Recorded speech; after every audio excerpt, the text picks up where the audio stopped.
আমি টাকা জমাচ্ছি। যেদিন অনেক টাকা হবে, সময় কেনার মতো টাকা, সেদিন কিছু সময় কিনে নেব।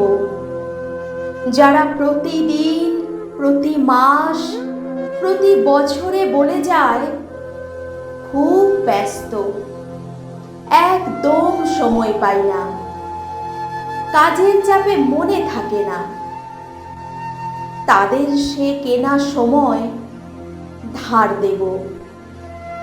সময় কেনা হয়ে গেলে আমি আবার টাকা জমাবো। এরপর কিনবো অজুহাত।